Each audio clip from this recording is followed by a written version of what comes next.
Hi HCGers, HCG Berry Babe. Overdue for a vlog. It's been a couple weeks.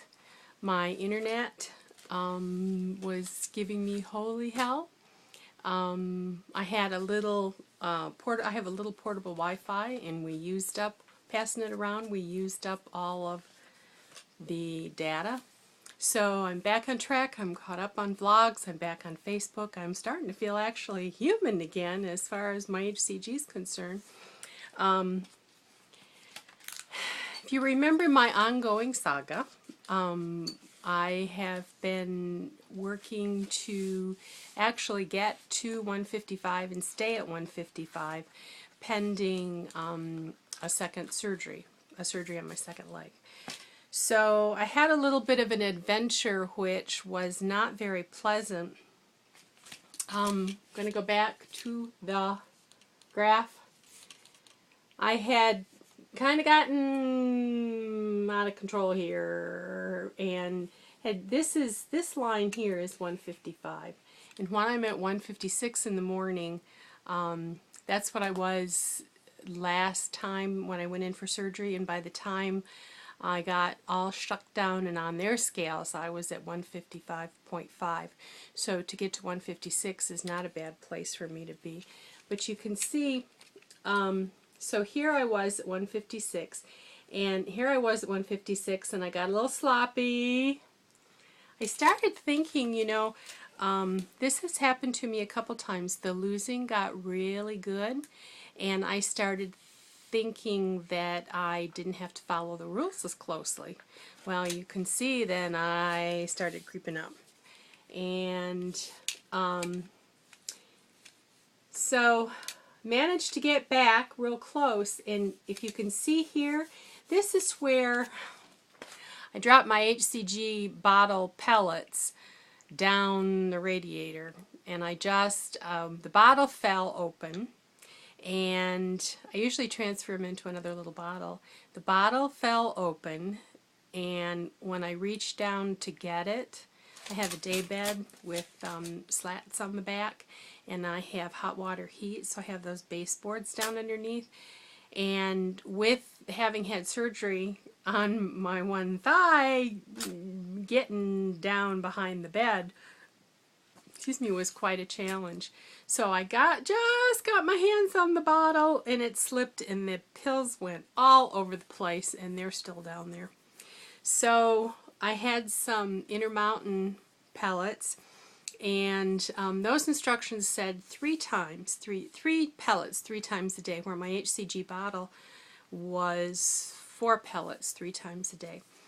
So I decided to do the 3 pellets 3 times a day, and I started, basically what I think happened was I ended up putting myself into a quote-unquote planned interruption, in that they didn't work for me very well. And after the HCG Mountain pellet HCG got out of my system, I started getting more and more and more hungry, very disconcertingly so. And so I started eating more protein, but then also was feeling very empty, even though I was eating quite a bit of food, and so I slipped some carbs in there. So finally I got online, and a couple days ago, and was reading that, yesterday actually, that people were upping pellets to as many as 5 at a time. So today I decided I was just going to, if I was hungry, I was just going to do more pellets. But the HCG bottle arrived today, yay! And I had 1 dose at midday, and actually am starting to feel more with the program. So I'm at 159.2, I'm just below the 160. My goal is to get to 155, and I don't know what to do from there, whether to try to do a P3, which I don't do well with, tried to do a P3 or when I do actually have my surgery, and they have Saturday hours, and I called today and left another message with the scheduler to remind her that he had promised to try and get me a date for the second leg. I put on a tremendous amount of weight in fluid, and I probably am still holding a pound or two of fluid in my right leg. It's still very hard along the incision and still very swollen.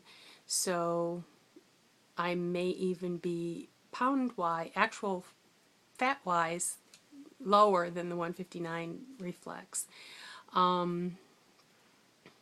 So I just don't know how I'm going to monitor a P3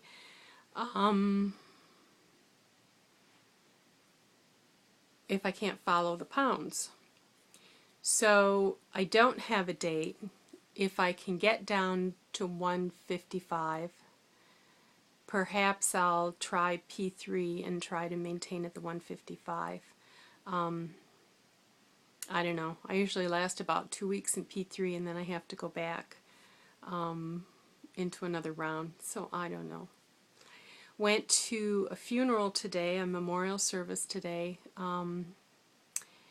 It was for one of my husband's father. Big MSU fan. My husband and I both went to MSU, and that's where we met.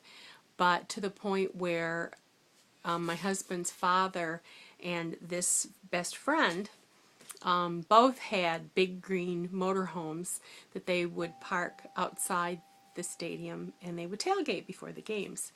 And so two big local MSU families that they were friends that way. And my husband's father has been gone for many years. His mother just passed within the last couple months. And this was